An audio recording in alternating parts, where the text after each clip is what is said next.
আকাশবাণী কলকাতা, স্থানীয় সংবাদ পড়ছি সংযুক্তা সিংহ। বিশেষ বিশেষ খবর। একগুচ্ছ রেল প্রকল্পের উদ্বোধন ও শিলান্যাস এবং রাজনৈতিক সমাবেশের কর্মসূচি নিয়ে আজ সন্ধ্যায় কলকাতায় এসেছেন প্রধানমন্ত্রী।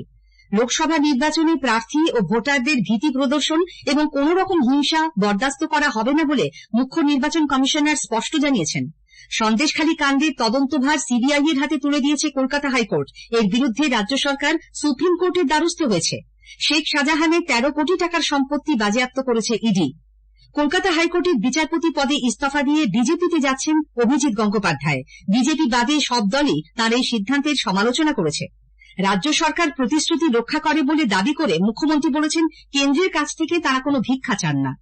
আসছি বিস্তারিত খবরে। একগুচ্ছ প্রকল্পের উদ্বোধন ও শিলান্যাস এবং রাজনৈতিক সমাবেশের কর্মসূচি নিয়ে প্রধানমন্ত্রী নরেন্দ্র মোদী আজ সন্ধ্যায় কলকাতায় এসেছেন। বিমানবন্দরে নেমেই তিনি রামকৃষ্ণ মঠ ও মিশনের অসুস্থ সভাপতি স্বামী শরণানন্দ মহারাজকে দেখতে শিশু মঙ্গল হাসপাতালে যান। রাজভবনে তাঁর রাত্রিবাস। আগামীকাল তাঁর 15,400 কোটি টাকার প্রকল্পের উদ্বোধন ও শিলান্যাসের মধ্যে থাকছে কলকাতা মেট্রো রেলের গঙ্গার নিচ দিয়ে হাওড়া ময়দান এসপ্ল্যানেড, ইএম বাইপাসে কবি সুভাষ, হেমন্ত মুখোপাধ্যায় এবং ডায়মন্ড হারবার রোডে তারাতলা মাঝেরহাট শাখার সূচনা। এছাড়াও দেশের বিভিন্ন অংশে রেল প্রকল্পের ভার্চুয়ালি উদ্বোধন ও শিলান্যাস করবেন প্রধানমন্ত্রী। কলকাতার এই কর্মসূচির পর শ্রী মোদী যাবেন উত্তর 24 পরগনার বারাসাতে। কাছারি ময়দানে জনসভায় ভাষণ দেবেন তিনি। সভার প্রস্তুতি খতিয়ে দেখতে আজ সেখানে যান বিজেপির রাজ্য সভাপতি সুকান্ত মজুমদার। তিনি জানান, মহিলাদের নিয়ে এই সমাবেশের আয়োজন করা হয়েছে। লোকসভা ভোটে নজরদারিতে এবার বিভিন্ন কেন্দ্রীয় এজেন্সিকে নিয়ে একটি পোর্টাল তৈরি করা হচ্ছে।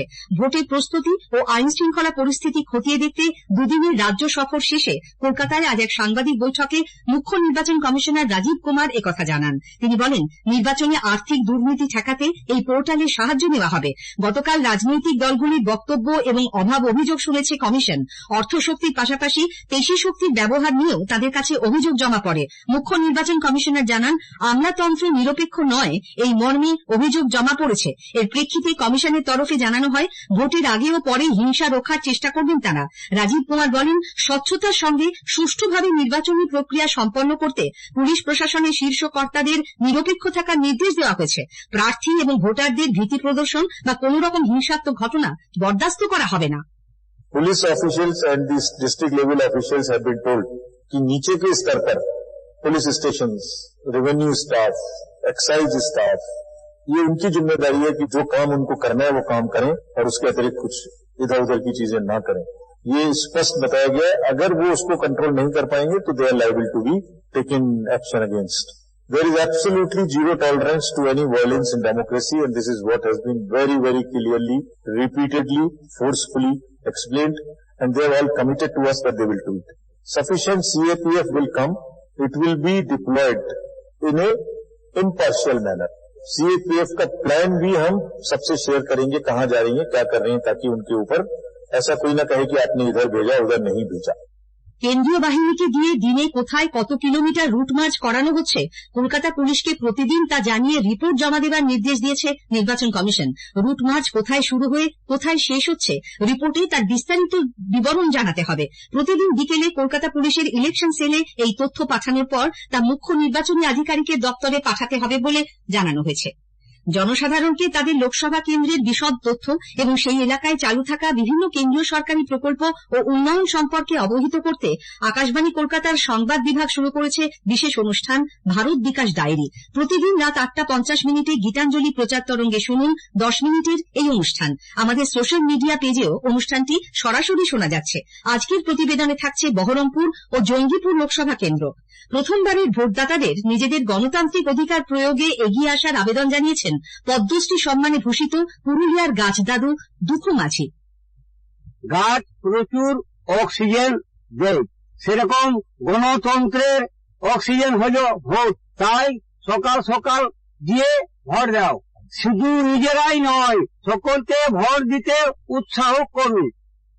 নির্বাচনের দিন ঘোষণার আগেই রাজ্যের বিভিন্ন জায়গা থেকে নগদ টাকা উদ্ধার হচ্ছে। অসম থেকে আসা একটি গাড়িতে তল্লাশি চালিয়ে 12 লক্ষ টাকা উদ্ধার করেছে কোচবিহারের তুফানগঞ্জ থানার পুলিশ। টাকার উৎস সম্পর্কে সঠিক কোনো তথ্য দিতে না পারায় 5 জনকে গ্রেপ্তার করা হয়। নদিয়ার গাংনাপুর চৌরাস্তায় নাকা চেকিং এর সময় উদ্ধার হয়েছে নগদ 37 লক্ষ টাকা। এক মোটর বাইক আরোহীকে দেখে পুলিশের সন্দেহ হলে তল্লাশি চালিয়ে তার ব্যাগে পাওয়া যায় এই অর্থ। এদিকে নদিয়ার ধুবুলিয়া এবং পূর্ব বর্ধমানের বুদবুদে অভিযান চালিয়ে 2,42 লক্ষ টাকার কোডাইন মিশ্রিত কাফ সিরাপ বাজেয়াপ্ত করেছে রাজ্য পুলিশের এসটিএফ। গ্রেপ্তার হয়েছে 5 জন, তাদের মধ্যে 3 জন উত্তরপ্রদেশের বাসিন্দা। স্থানীয় সংবাদ শুনছেন আকাশবাণী কলকাতা কেন্দ্র থেকে। সন্দেশখালী মামলার তদন্তভার কলকাতা হাইকোর্ট সিবিআই এর হাতে তুলে দিয়েছে। পুলিশ হেফাজতে থাকা শেখ শাহজাহানকে এবং এই মামলায় যাবতীয় নথিপত্র আজ বিকেল 4:30টার মধ্যে সিবিআই এর হাতে তুলে দেওয়ার নির্দেশ দেন প্রধান বিচারপতি টি.এস. শিবজ্ঞানম ও বিচারপতি হিরণময় ভট্টাচার্যের ডিভিশন বেঞ্চ। এর আগে সন্দেশখালী কাণ্ডে রাজ্য পুলিশ এবং সিবিআই এর এসপি পদমর্যাদার অফিসারকে নিয়ে সিট গঠনের যে নির্দেশ দিয়েছিলেন কলকাতা হাইকোর্টের বিচারপতি জয় সেনগুপ্তের সিঙ্গল বেঞ্চ, আজ তাও খারিজ করে দিয়েছেন তারা। এই রায়ের বিরুদ্ধে রাজ্য সুপ্রিম কোর্টের দ্বারস্থ হলেও আবেদনের দ্রুত শুনানির আর্জিতে সাড়া দেয়নি শীর্ষ আদালত। বিজেপি হাইকোর্টের নির্দেশকে স্বাগত জানিয়েছে। দলের রাজ্য সভাপতি সুকান্ত মজুমদার বলেছেন, সিবিআই এর তদন্ত খুব ভালোভাবে করা উচিত, কারণ এই ব্যক্তি একজন নটোরিয়াস ক্রিমিনাল, তাকে মমতা বন্দ্যোপাধ্যায়ের নেতা বানিয়েছিলেন। এর বিরুদ্ধে নারী পাচার, গরু পাচার, রোহিঙ্গাদের নিয়ে এসে বসানো থেকে শুরু করে মহিলাদের উপর অত্যাচার, আদিবাসীদের জমি দখল করে নেওয়া, এই সমস্ত বিষয়ে তদন্ত হওয়া উচিত। এদিকে কলকাতা হাইকোর্টের নির্দেশ মেনে ন্যাজাট ও বনগাঁ থানায় রুজু হওয়া 3টি মামলার তদন্তভার হাতে নিয়েছে সিবিআই। শেখ শাহজাহানকে হেফাজতে নিতে কেন্দ্রীয় বাহিনীকে সঙ্গে নিয়ে তদন্ত সংস্থার আধিকারিকরা আজ ভবানী ভবনে গেলেও শেষ পর্যন্ত খালি হাতেই ফিরতে হয় তাঁদের। মামলা সুপ্রিম কোর্টে বিচারাধীন বলে সিআইডির তরফে তাদের জানিয়ে দেওয়া হয়। শেখ শাহজাহানের প্রায় 13 কোটি টাকার সম্পত্তি বাজেয়াপ্ত করল ইডি। কলকাতা ও সন্দেশখালীতে কৃষি ও মৎস্য চাষের জন্য চিহ্নিত জমি এবং বাড়ি মিলিয়ে মোট 14টি স্থাবর সম্পত্তি এর মধ্যে রয়েছে। পূর্ব ঘোষণা মতোই আজ কলকাতা হাইকোর্টের বিচারপতি পদে ইস্তফা দিলেন অভিজিৎ গঙ্গোপাধ্যায়।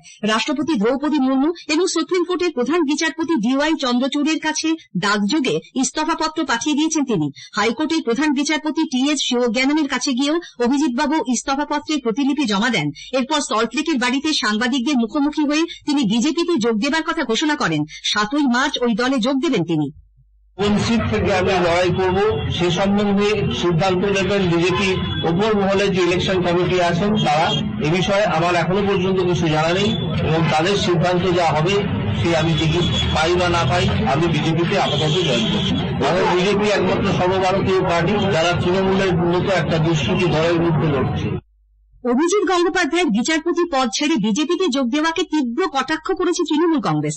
দলের সর্বভারতীয় সাধারণ সম্পাদক অভিষেক বন্দ্যোপাধ্যায় বলেছেন, উনি যে বিষয়গুলো নিয়ে বলেছেন তার মধ্যে সব থেকে বেশি ইন্টারেস্টিং আমার যেটা লেগেছে সেটা হচ্ছে উনি স্পষ্ট করে একটা সত্যি কথা বলে দিয়েছেন। উনি বলেছেন যে I approach the BJP and BJP approached me.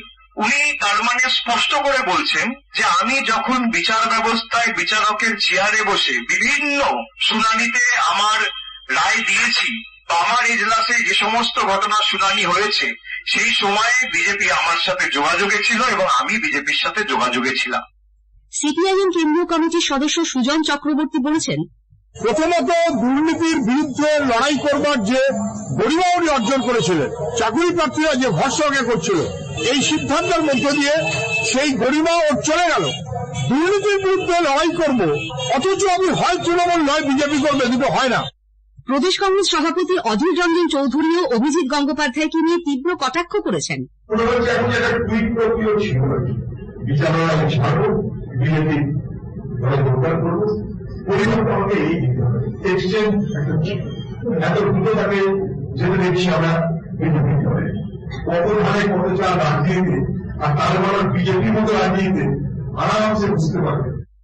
Sandeshkhali কাণ্ডের তদন্তভার সিবিআই এর হাতে যাওয়ার দিনই ব্রিগেডে তৃণমূল কংগ্রেসের 10 তারিখে জনগর্জন সভা নিয়ে প্রচার করলেন দলের প্রধান মুখ্যমন্ত্রী মমতা ব্যানার্জি। আজ মেদিনীপুরের প্রশাসনিক সভায় বিভিন্ন জনকল্যাণমূলক সরকারি প্রকল্পের সুবিধা মানুষের হাতে তুলে দিয়ে তিনি বলেন, রাজ্য সরকার তার গ্যারান্টি রক্ষা করে কিন্তু কেন্দ্রীয় সরকার তা করে না। স্থানীয় সংবাদ শেষ হলো।